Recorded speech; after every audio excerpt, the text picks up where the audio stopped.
to make the central point of how we as scientists can make progress in answering this basic question that the story of Vicky made very clear, namely, why can't chimpanzees speak? Now, this is a very old question. We're not the first to ask this. Aristotle already wondered why dolphins, with their large brains and obvious intelligence, weren't able to speak. And Aristotle concluded that it had something to do with their tongues. In fact, he thought the tongues were too rooted to the floor of the mouth. And as we'll see, this is actually the kind of hypothesis that many people still entertain today. So the two basic options, and Darwin had already considered both of them, is that there's something about the vocal tract, something about the anatomy, the external instrument that the sounds come out of, that is different in chimpanzees and humans, and that's what prevents chimpanzees from speaking. The other option, which I think many people find very intuitive, and this was in fact Darwin's conclusion when he considered this, is that it's something about the brain and not the vocal tract. And of course, it's possible that both play a role. So how do we go about answering this question? Well, let's start with the anatomy. We know today, and it was already known by the anatomist Richard Owen, that the human vocal tract is quite unusual. We are weird among primates, and indeed among other mammals. What this diagram shows you is an MRI of an orangutan, a chimpanzee, and a human being.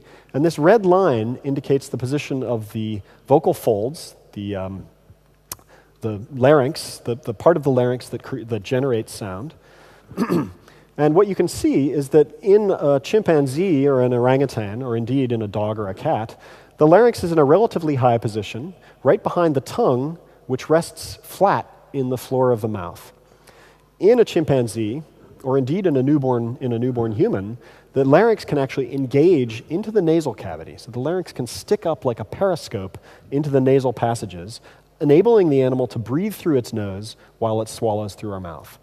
And we all started off life like this. We were all able to drink through our mouths, drink milk through our mouths, and breathe through our nose simultaneously. And that's because of this high position of the larynx.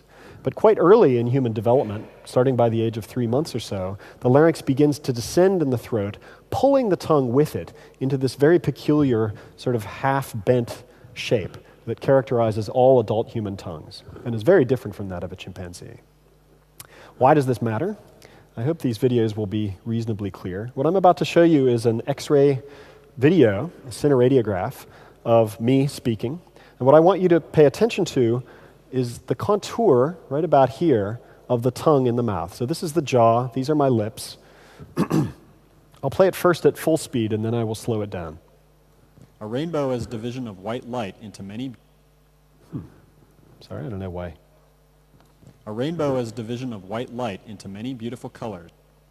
So you can see the tongue twitching around, dancing in that cavity, in the oral cavity. And I'll show it to you again slowed down. What I would like you to pay attention to is this contour of the tongue and how mobile that is during speech. A rainbow is division of white light into many beautiful colors.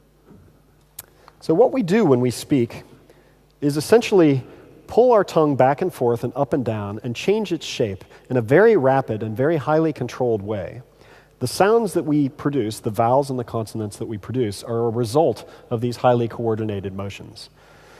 Now, the basic idea underlying the role of the descent of the larynx in human speech is that by pulling the tongue down in the mouth, we essentially get an additional degree of freedom, a back and forth degree of freedom, in addition to the up and down motion that, say, a dog or a chimpanzee would have, and that is the capability that gives us the power to generate this very wide variety of speech sounds. Now, this is a very plausible hypothesis. It fits with a lot of what we know about both anatomy and about the acoustics of speech. And it's based on a clear difference between humans and other animals. So it has all the marks of a good hypothesis. And this led my thesis advisor, my Dr. Vater, Philip Lieberman, to advance the hypothesis that this descent of the larynx, this lowering of the larynx down into the throat cavity, was the crucial thing that changed in our species and differentiating us from chimps that gives us the power of speech, that this is necessary and sufficient for speech in our species.